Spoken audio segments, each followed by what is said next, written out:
प्रयोग प्रमथं प्रमदं प्रमेयम् श्रीचिर्परेव परितं पुरुषोत्तमायम् प्रेमं प्रतां पर्यतं परिमेव प्रीतम् द्विजास्वरूपसहितं प्रियमेव तुल्यम्। मेरे जीवन में ये सारा जीवन जड़ता से भरा हुआ है। एक ऐसा जीवन जो अपने आप में सक्रिय और जीवंत नहीं है, जिसमें उमंग, जोश, उल्लास और आनंद नहीं है। एक तो ऐसा जीवन जिसको मैं केवल ढो रहा हूं, खेच रहा हूं और किसी न किसी प्रकार से अपने पांवों पर उस शरीर को धोता हुआ मृत्यु की तरफ निरंतर अग्रसर हो रहा हूं। और इस तथ्य का मुझे ज्ञान है और मैं इससे विचलित हूं, दुखी हूं, मगर मुझे कोई रास्ता नहीं मिल रहा है। मुझे इस बात का ज्ञान नहीं है कि मैं इस जड़ शरीर को जीवंत कैसे बनाऊं। मुझे इस बात का भी ज्ञान नहीं है कि मैं निरंतर मृत्यु की ओर जाता हुआ कैसे छिटक करके रुकूं और अमृत्यु की ओर बढ़ूं। मुझे इस बात का भी ज्ञान नहीं है कि मेरे जीवन की पूर्णता की ओर मैं कैसे पहुंचूं।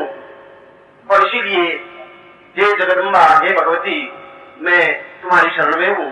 तुम मुझे उस गुरुत्व से मिला करके क्रियमान करिए, जिससे कि मैं अपने जीवन के सारे उद्देश्यों को प्राप्त कर सकूं।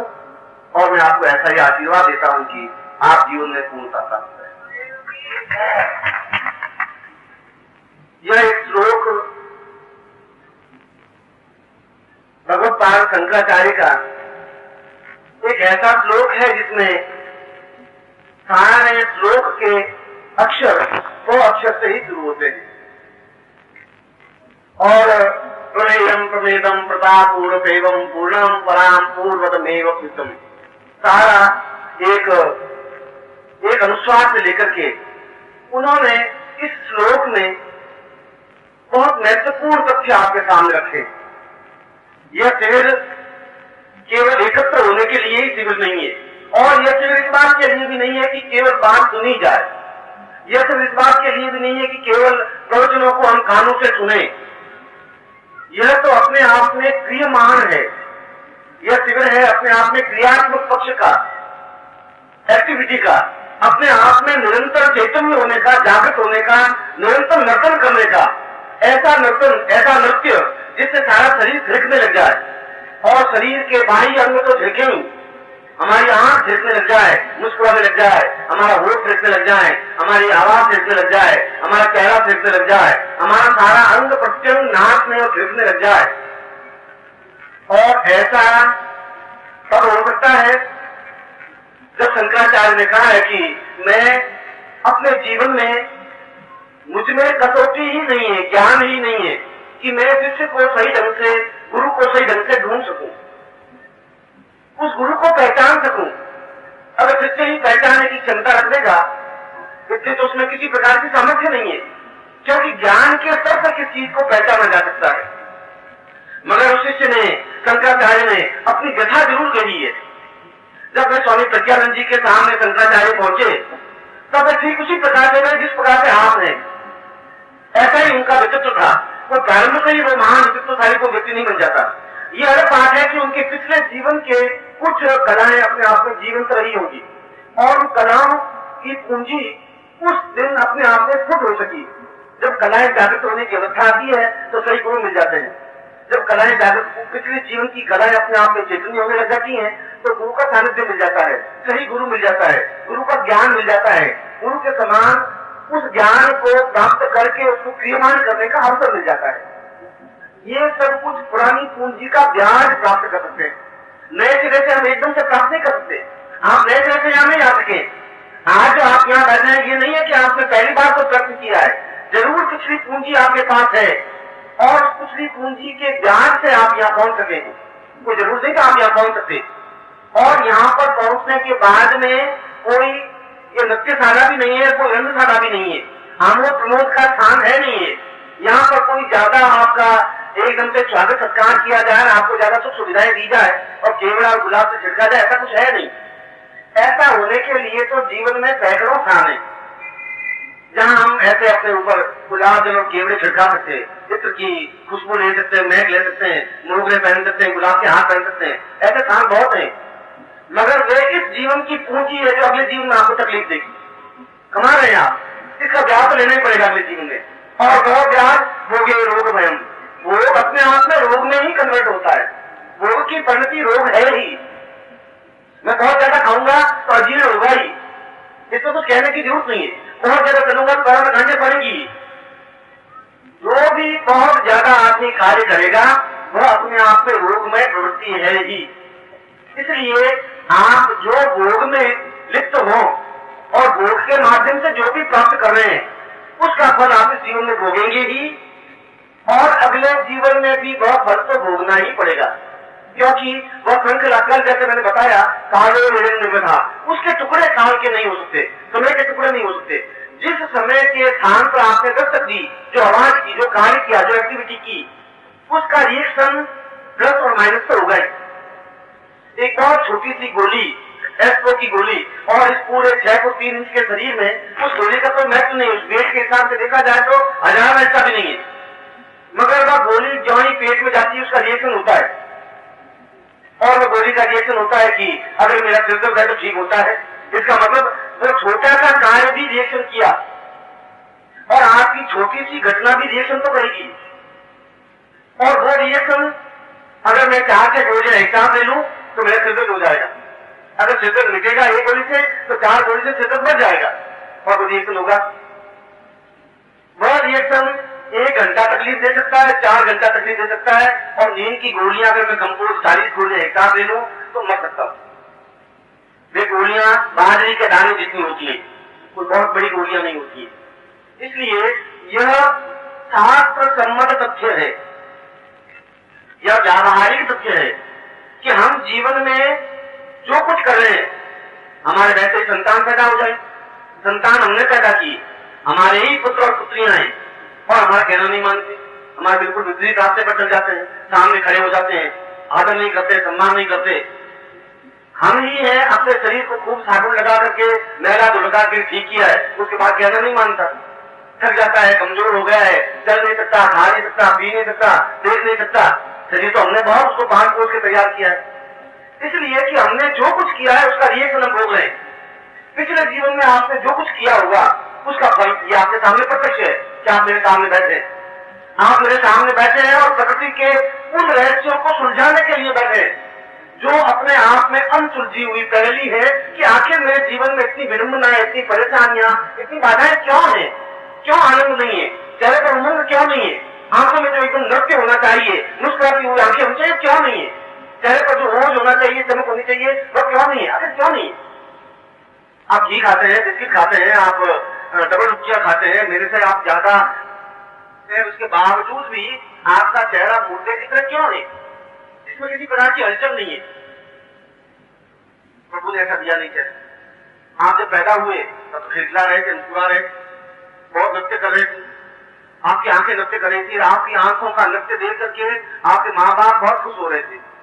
आपकी आंखों का नृत्य देख करके, रोते हुए चेहरे को देख करके नहीं, रोते हुए चेहरे देख करके तो उदास हो रहे थे वो, मगर जरूर आपके चेहरे में कुछ विशेषता होगी जो आपके माँ बाप खुश थे, आपके पास पड़ोसी खुश थे, लोग खुश थे, आपको गोद में उठाते थे, पुचकाते थे, चुमकाते थे और आपको खिलाते थे, वो आप ही थे। अब आप में क्या हो गया, वही व्यक्ति आप थे, और आज ये क्या हो गया, प्रभु ने आपको बड़ा सुंदर जीवन दिया था, बड़ा सुंदर चेहरा दिया था, बड़ा मुस्कुराता हुआ चेहरा दिया था, मगर जो कुछ आपने कमाया उसका फल आपके सामने है।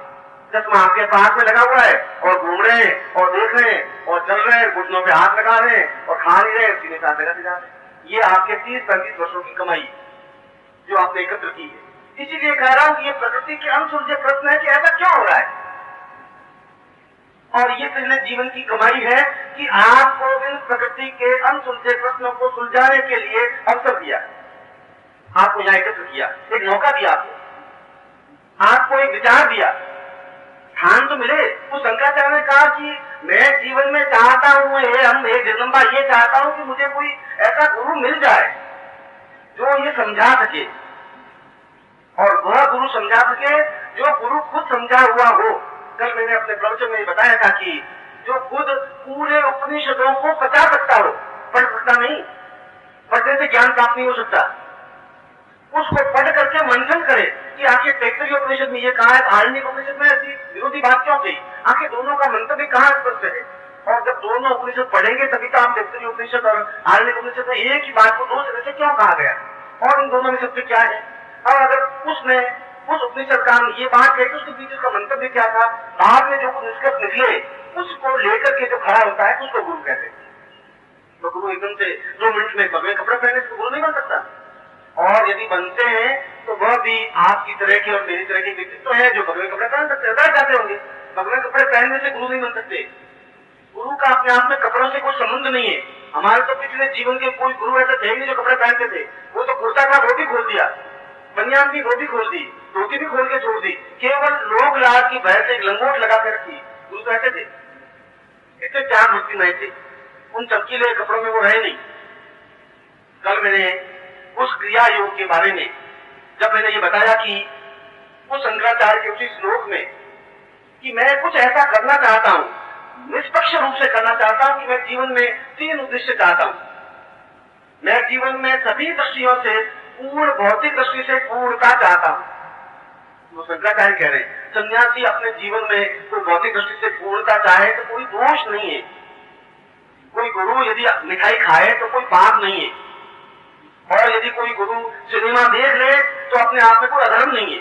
मैं तो सिनेमा रोज देख रहा हूं, एक व्यक्ति खड़ा होता है, वो अपनी पत्नी को गालियां मारता है और लाते मारता है, धक्के देता है, थप्पड़ देता है। मैं देखता हूँ विलेन और हीरोइन की लड़ाई झगड़े हो रहे, एक एक्टिंग में पार्ट में ये हो रहा है, और फिर हीरो उसको बहकाता है और उस लड़की के साथ भाग जाता है। तो रोज के मेरे पास आते हैं, रोज उसके चेहरे को देखता हूँ, मैं सोचता हूँ ये फिल्म थोड़ी 15 मिनट और आगे बढ़ी। और उसके बाद में एक लड़का कहता है कि ये मेरा बेटा कहना नहीं मानता, गालियां देता है गुरुजी। अब ये सोचता हूँ ये फिल्म का एक पार्ट है, और ये फिल्म तो रोज मैं देख ही रहा हूँ, 3 घंटे की अगर फिल्म देख भी लूंगा तो जो रात दिन 24 घंटे फिल्म देखता है उसमें क्या दोष आ जाएगा। ये जीवन से फिल्में देख रहा हूँ, मगर हमारी आंखें इतनी स्थूल हो गई है।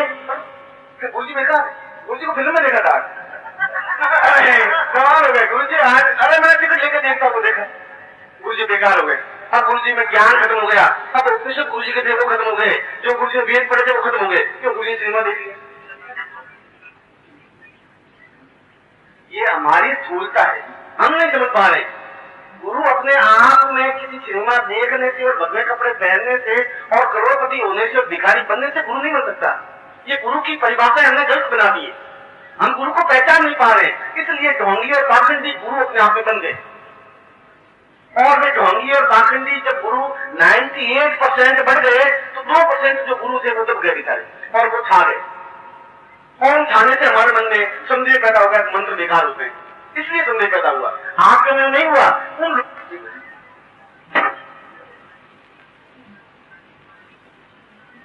शंकराचार्य ने कहा कि मैं अपने शरीर को अत्यंत भार स्वरूप लिए हुए ढोकर के जा रहा हूं, चल नहीं रहा हूं, ढो रहा हूं। जैसे मुर्दे को ढोते हैं, मुर्दे को ढोकर के संसार की ओर वो 4 उसके जो अर्थी को उठाने वाले हैं वो ढोकर के जाते हैं, ठीक उसी प्रकार इस शरीर को मैं अपने कंधों पे ढोता हुआ जा रहा हूं, क्योंकि मेरे जीवन में कुछ रस नहीं है। मैंने शादी करके देख लिया, कुछ रस नहीं है उसमें। पहले तो था, शादी से पहले सोच रहा था कि शादी में ऐसा होगा, यो होगा, यो होगा, ऐसा सोच रहा था। तो शादी होने के बाद मैंने ऐसा कर लिया कि शादी करने के बाद भी जीवन में जो नर्तन, जो थिरकन, जो चेहरे में उमंग, जो वो जाना चाहिए वो नहीं आ पाया। पैसा पैदा करके भी देख लिया, मकान बना करके भी देख लिया, शहर में रह करके भी देख लिया, प्रकृति में घूम करके भी देख लिया, मगर जीवन का जो आनंद भोग में मुझे मिला ही नहीं। और मैं सन्यासी बनकर के भी देख लिया, बगले कपड़े पहन करके हरिद्वार में जाकर के गंगा में खड़े होकर के भी देख लिया, आनंद उसमें भी प्राप्त नहीं हो सका। दोनों ही अवस्था में मैं अपने शरीर को इस कंधों पे ढोकर के मृत्यु की ओर जा रहा हूं, और मैं चाहता हूं कि मेरा जीवन नर्तन युक्त बने, फिरता हुआ बने, नचता हुआ बने, हंसता हुआ और अपने आप में पूर्णतः बहुत आनंद और उमंग लिए हुए हो, रोग रहित, जिसमें किसी प्रकार का मानसिक रोग नहीं हो, जिसमें किसी प्रकार का शारीरिक रोग नहीं हो, जिसमें किसी प्रकार का आत्मिक रोग नहीं हो। और तीसरी बात उन्होंने कही कि मैं जीवन में उस अधूरेपन को देखना जो मैंने भोगा है, उस अधूरेपन को पूर्णता की ओर ले जा रहा हूं और ले जाना चाहता हूं। कल मैंने बताया कि हम और प्रत्येक व्यक्ति अणु है, एक छोटा सा कण है। वह कण अपने आप में महान हो सकता है और महान होता ही है यदि अणु में क्षमता हो कि वो पूर्णता तक पहुंचने की क्षमता रखता हो। खुद ही से कर बुलंद इतना कि हर आवाज से पहले खुदा बंदे से खुद पूछे, बता तेरी रजा क्या है, तुझमें क्या विशेषता क्या है, तुझमें ऐसी ताकत क्या है। तुम बिल्कुल एक जमीन पर पड़ा हुआ व्यक्ति मुझको बोलने के लिए मजबूर कर दिया कि तुम को कौन सी ताकत है, कौन सी क्षमता है, तो मुझे तेरे पास आना पड़ा। और वह वही ऐसा व्यक्तित्व हो सकता है जो जमीन में पड़ा हुआ अणु हो, मगर जिसमें आसमान को छूने की ताकत हो, जिसमें आगे बढ़ने का संकल्प हो, क्षमता हो। और तीनों ही प्रश्नों का उत्तर देते हुए उस प्रज्ञानंद ने, उनके गुरु ने, जब उन गुरु के सामने शंकराचार्य ने श्लोक को रखा तो प्रज्ञानंद ने इस श्लोक का उत्तर देते हुए शंकराचार्य को कहा वे जन्म से अंधे थे, प्रज्ञाचक्षु, मगर फिर भी अपने आप में ज्ञान में विराट पुंज थे। उन्होंने शंकराचार्य के तीनों प्रश्नों का उत्तर देते हुए कहा, पूर्णमदैव सिंधुं ज्ञानेव रूपं परिमं तदेवं सा शंकरं सहित रूपमदैव तुल्यं क्रिययोग रूपम। और कोई दूसरा तरीका नहीं तुम्हारे पास, और किसी दूसरे तरीके से तुम जीवन की पूर्णता प्राप्त नहीं कर सकते। तुम भौतिक जीवन की आनंद चाहते हो, तुम संन्यास जीवन का भी आनंद चाहते हो, तुम अपने जीवन को अणु रूप में भी देखना चाहते हो, तुम अपने जीवन को उस महान पूर्णता के रूप में भी देखना चाहते हो, तुम अपने जीवन में रोग रहित भी होना चाहते हो, तुम जीवन में पूर्ण आनंद भी देखना चाहते हो, तुम इस जड़ शरीर को चैतन्य भी करना चाहते हो, और तुम नर्तन युक्त और फिरकन युक्त बनना चाहते हो। क्रिया योग में केवल क्रिया योग के माध्यम से ही तुम्हारे जीवन की ये सारी स्थितियां प्राप्त हो सकती है। मगर साथ ही साथ उन्होंने ये कहा, सदुर्लभम सदैवम सदैवम वदेवम, ये बहुत दुर्लभ है, ये बहुत कठिन है, ये बहुत पेचीदा है। पेचीदा इसलिए कि इसको समझाना पेचीदा है, समझना पेचीदा नहीं है। अगर समझाने वाला बिल्कुल सही चिंतन युक्त नहीं है तो नहीं समझा सकता। वह अगर केवल ये कहे कि ये कार पुरुष, ये विचित्र कार पुरुष का अणु से महान को जोड़ने की क्रिया और उस अणु को महान में जोड़ करके ब्रह्मत्व में लीन हो जाने से अपने आप में अणु महान विराट चित्त बन जाता है, इसको क्रिया योग कहते हैं। क्या अब अगर ये कह भी दूं तो आप समझेंगे कि ये क्या हुआ, ये अणु क्या हुआ, महान विराट और कार पुरुष क्या हुआ, क्योंकि समझाना इसको कठिन है। और कल मैं उस क्रिया योग को समझाते हुए आपको बताया था कि क्रिया योग के 3 स्टेज हैं। पहला है ध्यान, दूसरा है ध्यान और तीसरा है समाधि। और कल मैं उस धारणा के बारे में मैंने आपको समझाया था कि हम सादृश्य पेशी हैं, अपने बराबरी वाले से दोस्ती और दुश्मनी कर सकते हैं।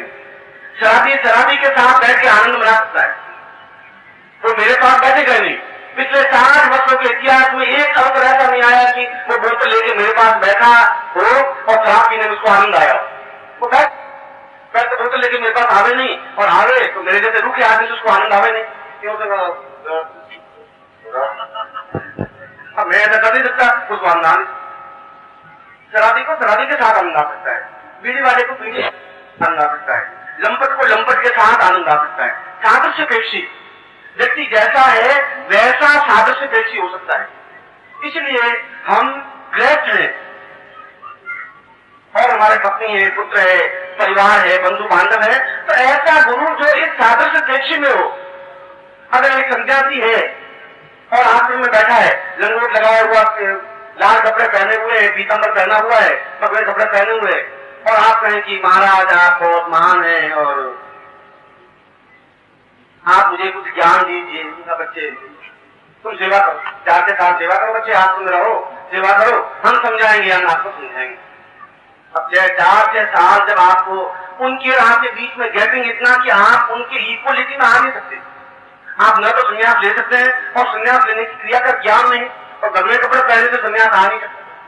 डॉक्टर जब गुरु के पास में गया और गुरु को कहा कि मैं संन्यास लेना चाहता हूं, मतलब कहा कि उस गुरु ने कहा मैं तुम्हें संन्यास तो दूंगा, मगर मैं तुमसे पहले तुम बैठ के गुरु मंत्र जाप करो।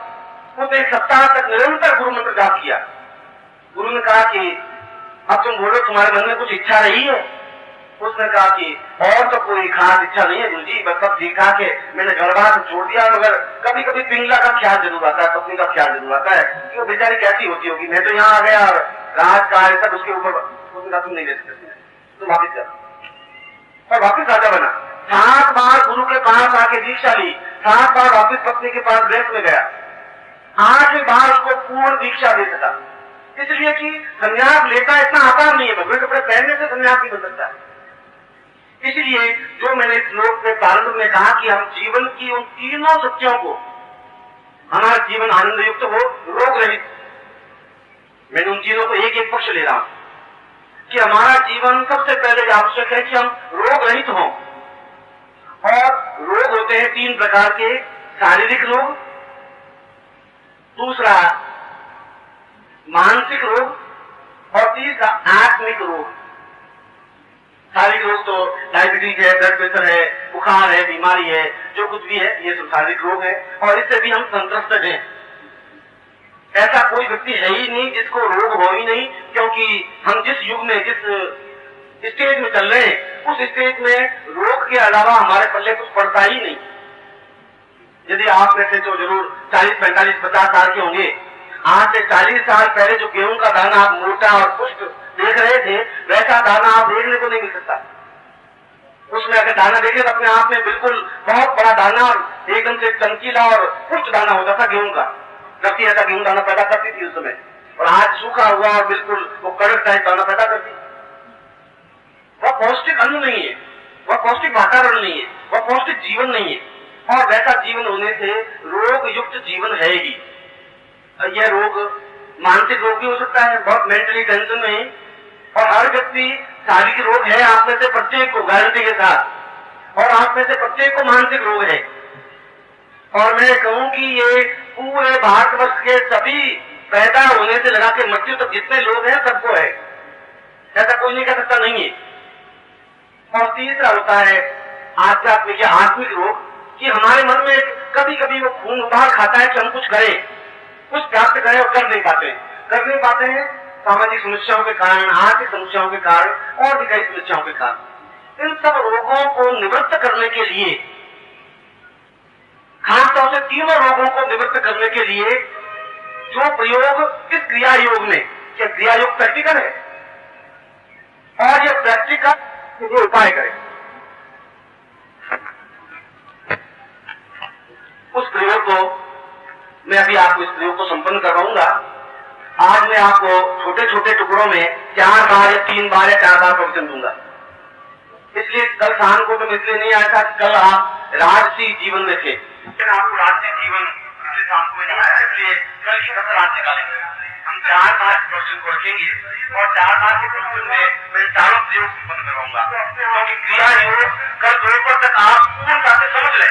इसलिए समझ लें कि आप उसको जीवन में उतार सकें, मैं आपको प्रैक्टिकल दे सकूं और आप आपके संसार में कहीं पर भी किसी भी योगी और सन्यासी को क्रिया योग पर उनसे ज्यादा समझा सके, ढूंढ सके, कह सके, ये क्षमता आप में आनी चाहिए। तो यह भी मैं आपको ये बता देता हूँ कि आप इसका एक्सपेरिमेंट करें।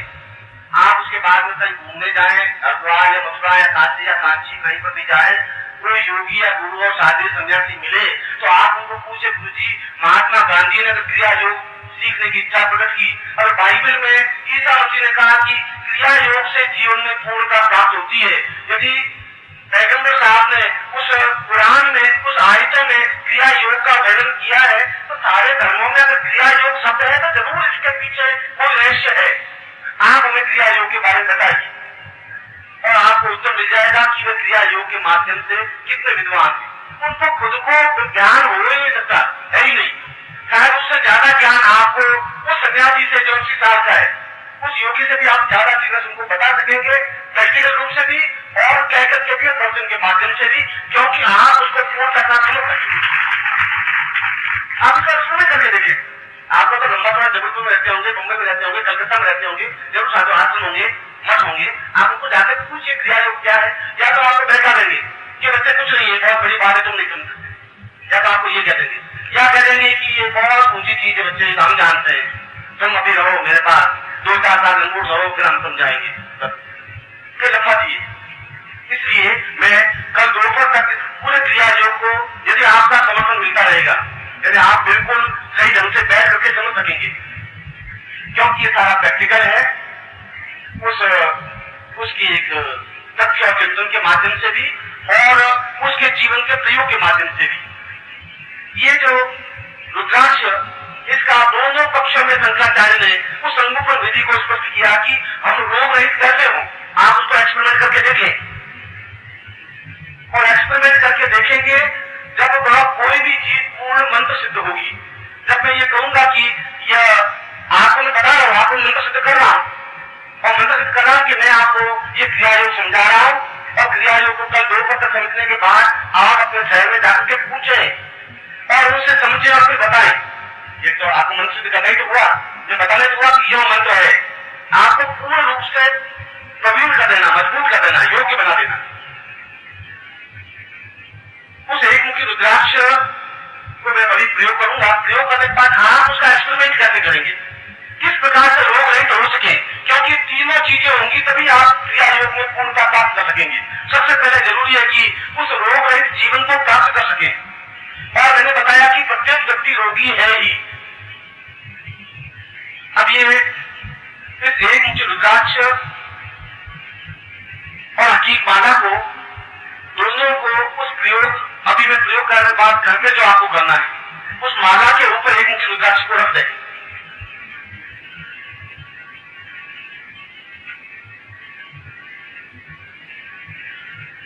और दोनों तरफ एक मुखी रुद्राक्ष के दोनों तरफ तांबे के 2 तार खड़े कर दें, या तांबे के 2 टुकड़े रख दें, या तांबे के सिक्के रख दें।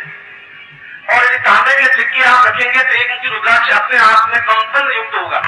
ये आप देख, अपने आप में उसमें ठटराहट से आने लगेगी, ठटराहट उछलने नहीं लग जाएगा, नहीं तो उसमें एक फ्रिक्वेंसी आएगी।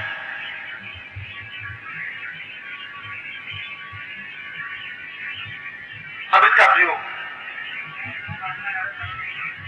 ये माला, इस माला को केवल हम 6 आंटे दें।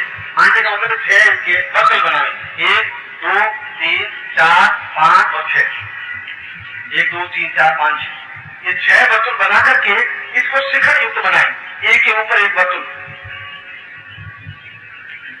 और उसके बाद यह बना देना, कोई लंबी छोटी बात। इसके बाद दोनों तरफ तांबे के 2 सिक्के रख दें, इस तरफ और इस तरफ, या तांबे के 2 तार खड़े कर दें। शुद्ध तांबा होना चाहिए, और जो तांबा आपको दिखाई देता है वह अपने आप में लोह मिश्रित होता है, बिल्कुल प्योर कॉपर बाजार में मिलता है। उसके बीच में आप उस रुद्राक्ष को रख दें, ये उसकी स्थिति हुई। अब यह प्रयोग, ये रखें आप किसी तांबे के पात्र में, नीचे तांबे की तिरपानी होनी चाहिए, तांबे की तिरपानी में यह 6 बर्तन युक्त माला होनी चाहिए, इसके दोनों तरफ तांबे के 2 टुकड़े होने चाहिए, बीच में एक मुखी रुद्राक्ष होना चाहिए, और फिर आप सामने बैठ जाए। उसके बाद उस पर धीरे धीरे जल वर्षा करते हुए, आचमनी से पानी डालते हुए एक मुखी रुद्राक्ष पर मंत्र उच्चारण करें। और मंत्र है केवल 2 अक्षरों का, जिसको कहते हैं सोहम।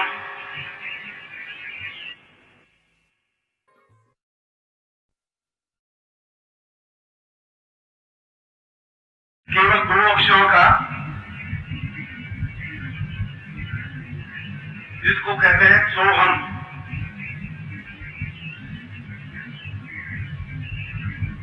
सोहम अपने आप में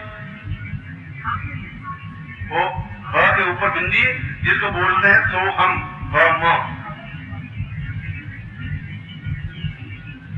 ये सोहम शब्द किसी के बखो की नहीं है, ये सोहम शब्द किसी धर्म और संप्रदाय का कोई मंत्र नहीं है। यदि आपने देखा होगा कि तिब्बत में जितने लामा लोग हैं, और लामा अपने आप में संसार के सर्वश्रेष्ठ तांत्रिक और योगी है। कभी आपको उनसे मिलने का मौका मिला या नहीं मिला, और यदि कभी आप मानसरोवर जाएं तो मानसरोवर के बीच में ऐसे लामा आपको मिल सकते आज भी। अब तो तिब्बत चीन का एक भाग हो गया, मगर तिब्बत पर लामाओं का या दलाई लामा, अगर आप कभी जाएं तो धर्मशाला एक स्थान है कुल्लू मनाली के पास में हिमाचल प्रदेश में, उस धर्मशाला में जाएं दलाई लामा आपको देखने को मिल जाएंगे, जो अपने आप में पूर्ण तांत्रिक ज्ञान से युक्त है। ऐसे लामा लोगों का गायत्री मंत्र सोहम है, जिनका गायत्री मंत्र है। हमारा गायत्री मंत्र भूर्भुवः स्वः तत्सवितुर् वरेण्यम में, ये उनका गायत्री मंत्र है। और ये सोहम शब्द निकला है ऋग्वेद की पहली ऋचा से। ऋग्वेद हमारा आदि वेद है और आदि वेद का प्रारंभ सोहम शब्द से ही प्रारंभ हुआ है। हमारे ऋषियों ने सबसे पहले जिस शब्द का उच्चारण किया वह शब्द था सोहम। सोहम वै पाराम पुरुखा वै वा। मैं ऋग्वेद की पहली ऋचा का उच्चारण कर रहा हूं। रातम वै व्राता प्रियात्मान वै वां कायो गतवं वा। और पूरे मंत्र में 2 अक्षर आपको सुनाई दिए होंगे। सोहम शब्द क्रिया योग। क्रिया योग का वर्णन ऋग्वेद की पहली ऋचा में है। सोहम शब्द का वर्णन ऋग्वेद की पहली ऋचा में है। ऋग्वेद हमारे चारों वेदों में से पहला वेद है और हमारे आर्यों में सर्वप्रथम आर्य ने सबसे पहले जिस वाणी को निकाला, जिस शब्द को निकाला, जिस ध्वनि को निकाला, वह ध्वनि सोहम थी। यद्यपि बहुत अधिक आवश्यकता है कि सोहम पर पूरी 2000 पृष्ठों की पुस्तक लिखी जाए, तो भी शायद इस सोहम शब्द को सही ढंग से डिफाइन नहीं कर सकते, समझा नहीं सकते। इतना गूढ़ अपने आप में ये 2 अक्षर है। मगर सोहम का मतलब पूर्ण रोग रहित जीवन की पूर्णता है। सोहम का मतलब अहम, मैं हूं और मैं पूर्ण हूं। अहम कैसा हूं? और से लगा करके और तक मेरी वर्णमाला का, मेरी जो बोल रहा हूं वो सारी मेरी उच्चारण क्षमता का पहला अक्षर है और उसका अंतिम और है अहम।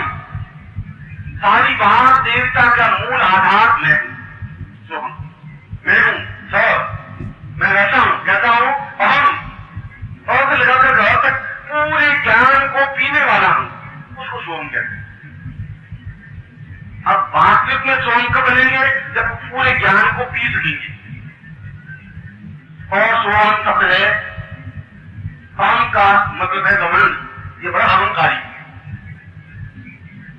और घमंड का तात्पर्य रोगी व्यक्ति घमंडी हो सकता है। धन है तो है, तो घमंड की क्या जरूरत है? जो जितना ही ज्यादा पैसा वाला होना चाहिए वो उतना ही ज्यादा नम्र होता है। बहुत छोटे व्यक्ति बहुत ज्यादा उछल जाते हैं। उस रोग की निवृत्ति के लिए भी सोहम शब्द का ही व्याख्या प्रयोग किया गया है। इसलिए प्रज्ञानंद ने जब शंकराचार्य को शंकर को समझाया तो उन्होंने कहा कि तुम इस प्रयोग को करने के पहले, उस क्रिया योग को सीखने से पहले तुम पूर्ण तो रोग रहित होकर के मेरे सामने आओ और मैं तुम्हें उस एक मुखी रुद्राक्ष के माध्यम से जो शिव का प्रतीक है, उस माला के माध्यम से जो शक्ति का प्रतीक है, उस शिव शक्ति को समन्वय करके एक विद्युत ऊर्जा पैदा करके तुम्हारे सारे शरीर के रोगों को, जो मानसिक रोग है, जो शारीरिक रोग है, उनको दूर करना चाहता। और उन्होंने इसी प्रयोग को संपन्न करवाया। हम वापिस कड़ी जोड़ रहे हैं। 5-4 साल पहले जो प्रयोग करवा रहे हैं, ठीक उसी कड़ी को वापिस जोड़ रहे हैं 5-4 वर्ष बाद, जो तुम्हें आपके सामने। इस बीच में कहीं कोई प्रयोग नहीं हुआ, गारंटी चलेगी। और आप मुझे किसी किताब में बता दें इस प्रयोग को, मैं आपको मान लूंगा बात में प्रयोग हुआ है। आप किसी अखबार में बता दें और किसी विद्वान ने, किसी गुरु ने करवाया हो तो बता दें। शंकराचार्य जरूर करवाया था, मैं भी मानता हूं, मगर 5000 वर्षों में प्रयोग संपन्न नहीं हुआ। इसलिए नहीं हुआ कि उस चीज को समझेंगे नहीं तो प्रयोग होंगे नहीं। स्वयं करने से स्वयं नहीं हो सकता। स्वयं का तात्पर्य क्या है, स्वयं की विधि क्या है, प्रयोग क्या है। और उसके बाद में उसके ऊपर जब उस आत्मनी से, सामने की आत्मनी से, इसलिए मैंने पंचपात्र आत्मनी काउंट वेरीफाई की, उस पंचपात्र को समझ सके, उस आत्मनी को समझ सके, उस निर्वाणी को समझ सके। क्योंकि हम उस जगह पहुंच रहे हैं जो अपने अपने साधना को बहुत ऊंचाई पर चीज है। और उस जल को निरंतर सोहम शब्द का उच्चारण करते हुए सोहम सोहम सोहम सोहम करते हुए उस जल प्रक्षेप करते रहे। और कितना जल प्रक्षेप करें? 21 तोला जल प्रक्षेप करें। अंदाजन तोड़ने की जरूरत नहीं है। एक पंचपात्र भरा हुआ जल उसके ऊपर एक एक बूंद करके डाल दे। 21 तोले को कहते हैं करीब 200 ग्राम। 100 तोले का 1 किलो होता है और 30 तोले का 200 ग्राम ऊंचाई था। उसके बाद में जब आप दोनों तारों के बीच में जल डालेंगे तो जल डालने से पहले रुद्राक्ष को देखेंगे तो रुद्राक्ष निरंतर घूमता हुआ, नकल करता हुआ, तिरकता हुआ दिखाई देगा। आप देखिए सोम शब्द की आघात से, मगर आपकी सूक्ष्म दृष्टि देखेगी तो समझेगी। आपको उछलने का मतलब, नकल करने का मतलब है कि मस्तिष्क को नकल कर कितना उछलते हैं, फिर होनी चाहिए। आपकी आंख नाचती है तो आंख को फटकाने से आंख नहीं नाचती है। आंख का एक नृत्य होता है, नर्तन होता है। वो जिसने आंख का नर्तन सीखा तो दूसरे आंख का नर्तन समझ सकता है। जो नृत्य कर सकता है वो नृत्य करा सकता है। अब आपने कभी ऐसा जीवन में देखा नहीं तो आप ऐसा कर देते। इसलिए आंख के नृत्य को भी आदमी परख होनी चाहिए, देखना चाहिए। उस जल को आप लेकर के नित्य पान करें, पिए।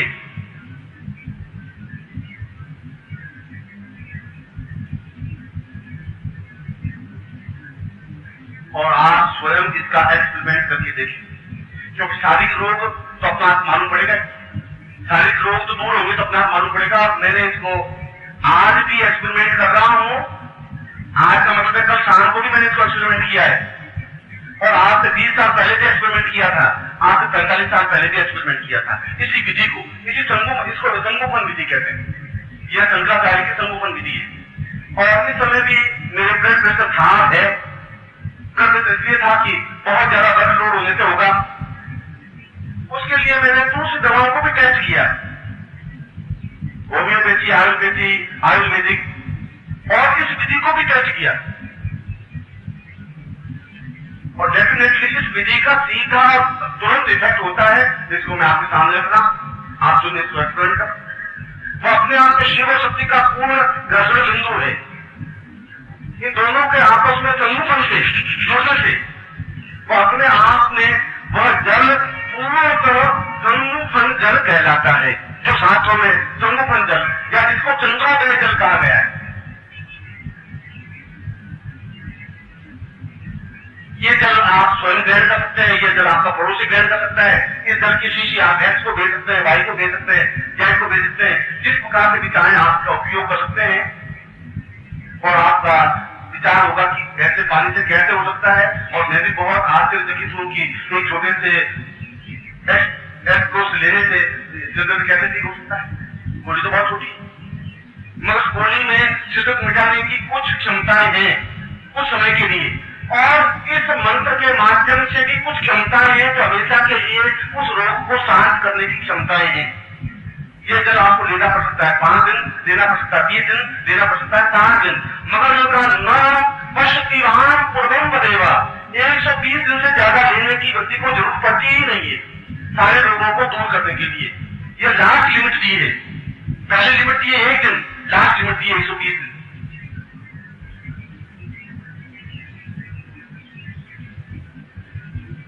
जिससे कि शारीरिक रोग दूर हो सके। उसके बाद में उस माला को आप धारण कर लें या पूजा में रख दें, उस एक मुखी रुद्राक्ष को आप धारण कर लें या पूजा में रख दें, उस जल को आप ग्रहण कर या आप पत्नी को दे दें, पुत्र को दे दें, बंधु को दे दें, बांधव को दे दें। मगर यदि कोई क्रिया योग में आगे बढ़ना चाहता है तो यह तो करना अनिवार्य होगा ही, चाहे आपको रोग हो या चाहे नहीं हो, चाहे आपको दूसरी बीमारी हो या नहीं हो। मगर इस क्षेत्र में आगे बढ़ने के लिए अनिवार्य शर्त है, यह भी जरूरी है। और आपके ऊपर आत्मिक रोग ये है कि ये क्या होगा, ऐसा क्या होगा, ऐसा करने से क्या होगा, आगे तो मरना ही है, मरने के पहले साइड की अटैक करनी है। आत्मिक रोग बहुत रोगी है आप। उस रोग को दूर करने के लिए भी इस जल का प्रक्षेपण जरूरी है। दूसरा, अब मैं अगले चरण में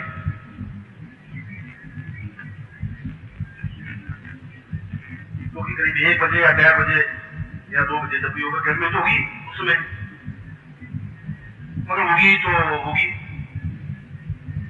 उस समय मैं प्रयोग कराऊंगा। अगला मैंने कल बताया था आपको धारणा, और दूसरा प्रयोग बताया था ध्यान, कि किस प्रकार से धारणा को ध्यान में कन्वर्ट किया जा सकता है। वो ध्यान जरूरी है। ध्यान पूरे रोग रहित जीवन में ही ध्यान लग सकता है। अगर हाथ कटा हुआ है, आप ध्यान लगाना चाहें तो यह दर्द होगा, ध्यान नहीं लग सकता। यदि आपकी पत्नी बीमार है और आप ध्यान लगाना चाहें तो नहीं लगा सकते। इसलिए सारे रोगों को मिटाने के लिए पहला प्रयोग जरूरी है। चाहे आपकी पत्नी की बीमारी हो, चाहे पुत्र की तकलीफ हो, चाहे आपको आर्थिक रोग हो, चाहे आपको मानसिक रोग हो, चाहे आपको शारीरिक रोग हो, चाहे किसी प्रकार की तकलीफ हो, चाहे और कोई बाधाएं हो, चाहे कुछ बाधा हो, चाहे प्रेत बाधा हो, चाहे सिद्धांत बाधा हो, चाहे आपके पूर्वजों की बाधा, वो समस्त बाधाओं की निवृत्ति के लिए यह प्रयोग तो जरूरी है ही। गुरु की साधना करने से पहले स्नान करना तो जरूरी है ही। चाहे आप पवित्र हो, चाहे आप ब्राह्मण के बेटे हो, चाहे ऋषि के बेटे हो, स्नान करना अनिवार्य है। ठीक उसी प्रकार से क्रिया योग में आगे बढ़ने के लिए प्रयोग करना जरूरी है। इस प्रयोग को करते हैं, आगे बढ़ते हैं, तो ये 120 दिन इसका इंतजार करने की जरूरत नहीं होती। मगर ये जीवन में इतना महत्वपूर्ण है कि आपको अन्य औषधियों की जीवन में जरूरत पड़ ही नहीं सकती। 60 साल की उम्र में भी आप 40 साल के आदमी दिखाई दे सकते हैं।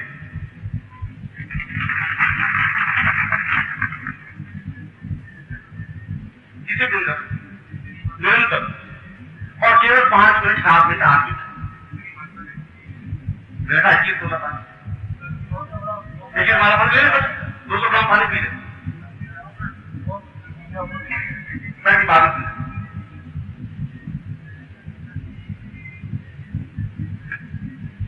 दोपहर को मैं इस रोग रहित जीवन को प्राप्त करता हुआ व्यक्ति उस ध्यान में चला जाए।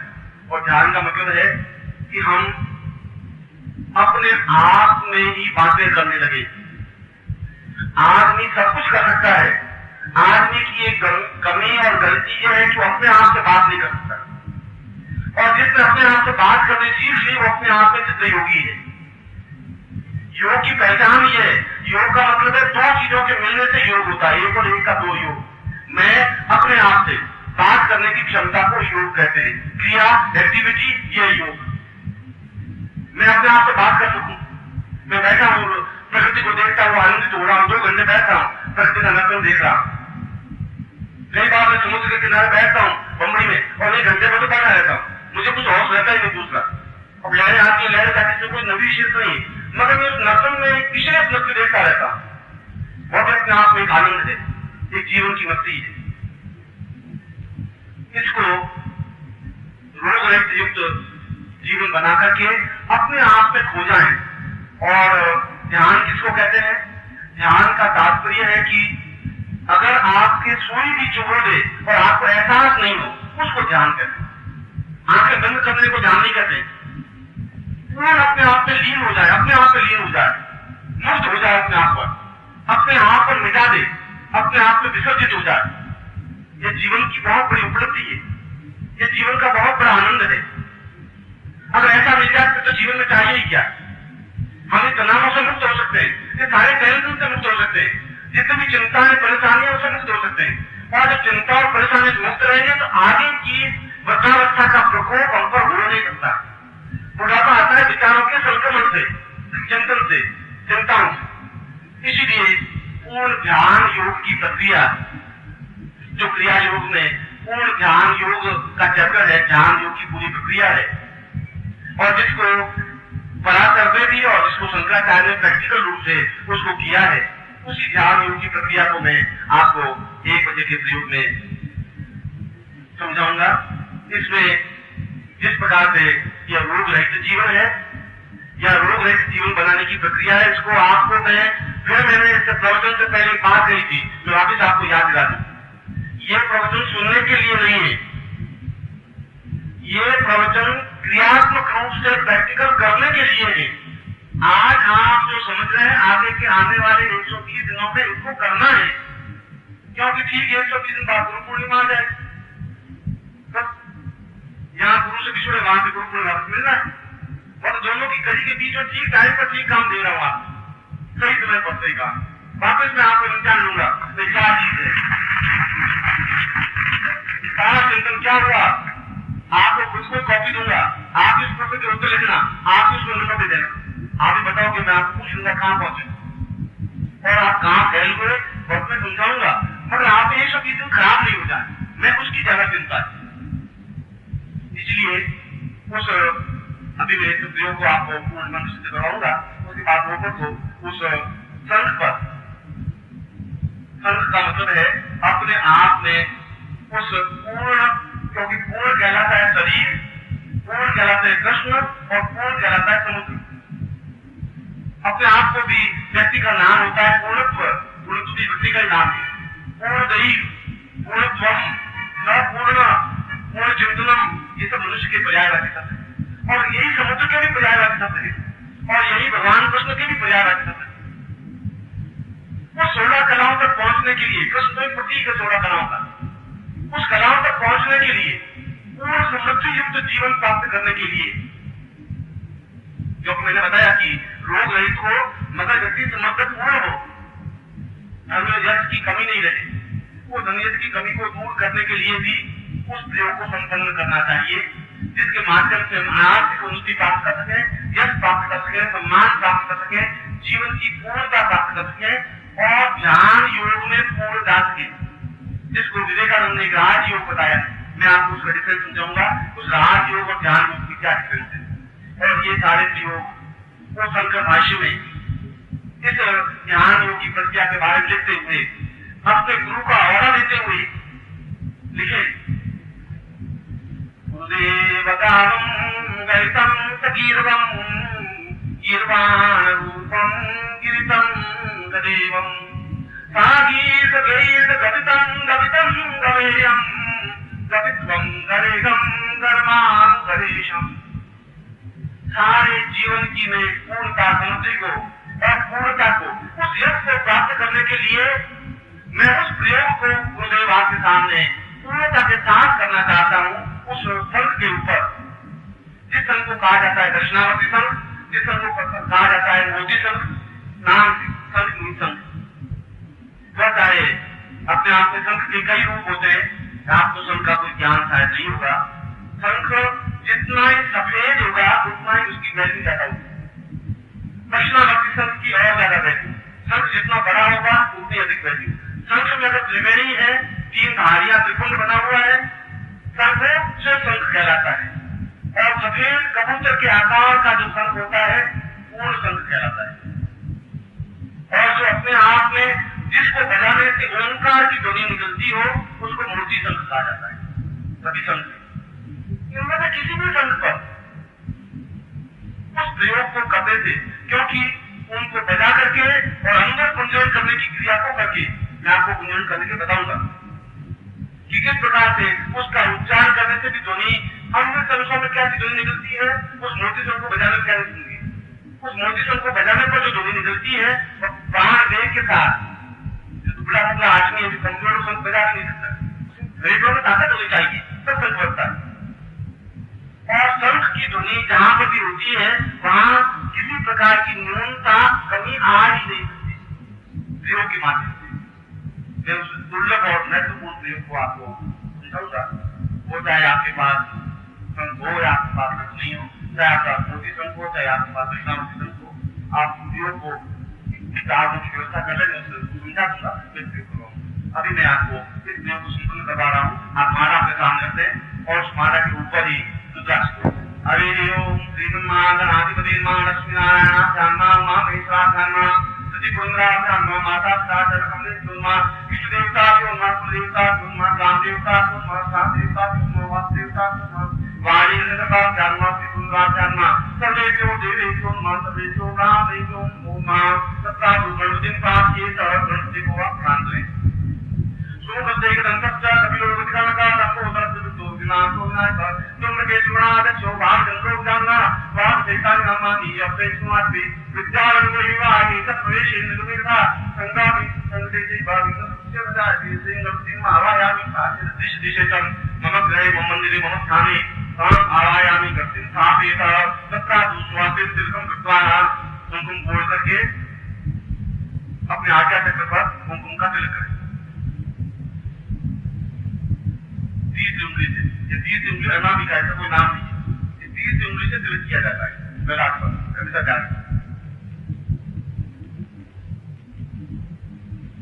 ये पहले अंगूठे के पास में पहली उंगली है, ये दूसरी है, ये तीसरी है, ये साइड से कितना है।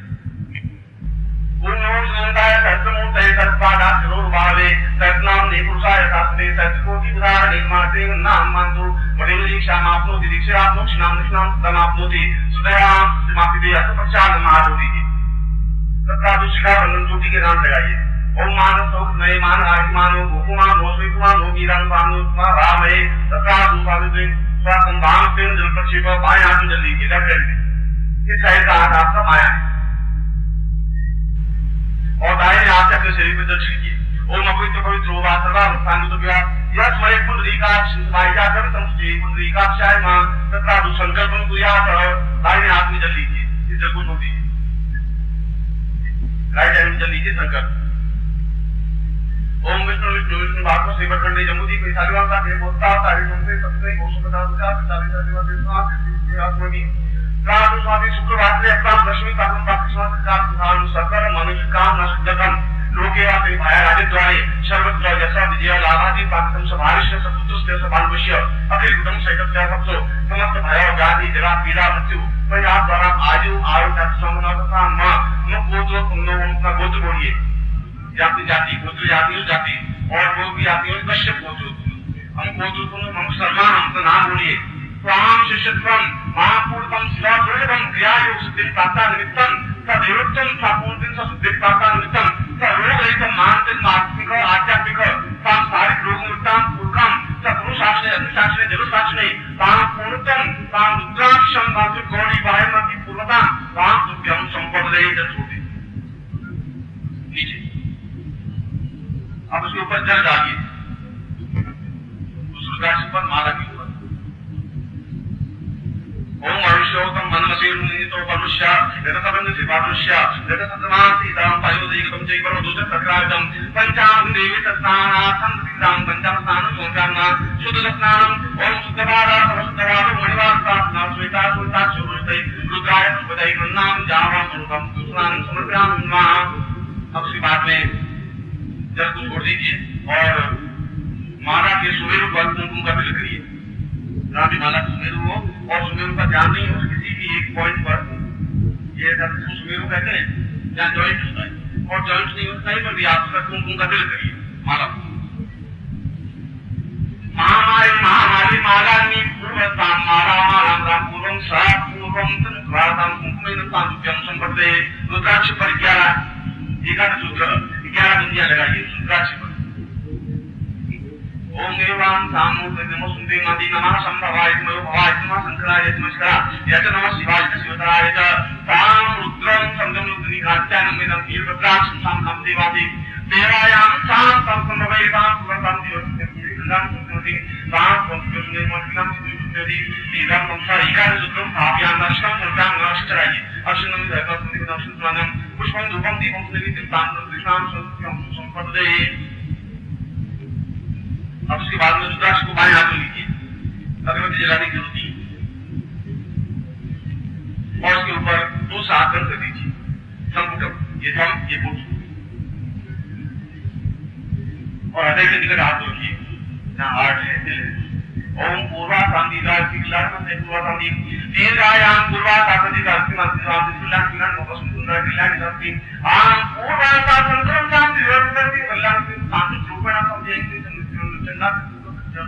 आयामी का पूर्वा शांति शांति काम धूम धूम धूम का पूर्वा शांति का शांति समस्त रोग एकदम शांति रोगा विशेष आनंद सुष्टा रुषद गामा समाप्ताम सामा सना पुनराम पौते प्रेरणा प्रति दिवस दीर्घायुष्यम सारी देवम मया विधिमा पुरुषोत्ति मानसिक रोगम सर्दिमादिनु अधिक आत्मिक रोगांति पूर्ण शुद्धोयं ताम सिद्धि ताम पुरतम दीर्घायुष्यम दीर्घायुष्य प्राप्तम संस्कृति शांति रोग जना मरण पीड़ा सा निवृत्तम पुरुषम सा रुद्र सा शंकरा सा संधि सा काम सा पटिना सा दैरोस नम सा संपदे।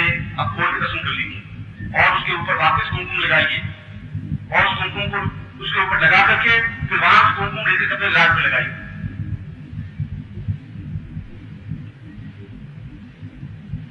फिर वापस उसको वहीं अपने स्थान पर खत्म कर दीजिए।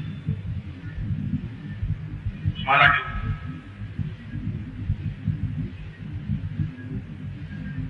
रात होगी थी।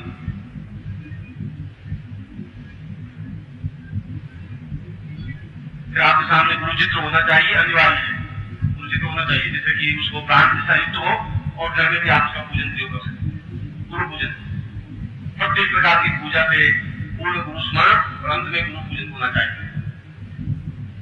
गुरु ब्रह्मा गुरु विष्णु गुरु देवो महेश्वर गुरु साक्षात ब्रह्मा तस्मै श्री गुरु शरणम एकमा ज्ञान मूलम गुरु मूर्ति पूजा मूलम गुरु मंत्र मूलम गुरु वाक्य मोक्ष मूलम गुरु प्राप्ति मोक्षं करोति वाचा गुरु रंगे दिगम कृपा मंत्री परमानंद मात्र गुरुचरणेभ्यो स्नानं समर्पयामि स्नानान्तिकं पयोदिकं तीव्र पंचम स्नानं समर्पयामि प्रथम शुद्ध स्नानं समर्पयामि सुस्नानान्ते कुंकुम समर्पयामि कुंकुमान्ते अक्षतं समर्पयामि स्नानान्ते पुष्पं धूपं दीपं नैवेद्यं ताम्बूलं प्रदक्षिणां नमस्करोमि तस्मिन् हाथ जोड़ दीजिए।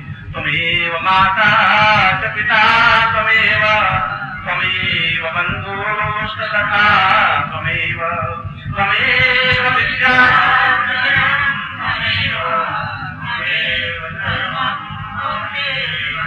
अन्यान पूज्यान प्रत्यंत समग्र शांति शंकर शांति शांति सन्मुखं दिलेनांति शंकर भाष्य नक्तंतांति पूर्वदिन सगुरु साक्षी जब साक्षी अग्नि साक्षी काम पूर्णता रोग निवृत्तम सदैव रोग निवृत्तम आत्म रोग निवृत्तम भूत रोग निवृत्तम काम पूरा आपको आज एक आशीर्वाद दे रहा हूँ कि आप जीवन में पूर्णता हो, आपके जीवन में समर्पण।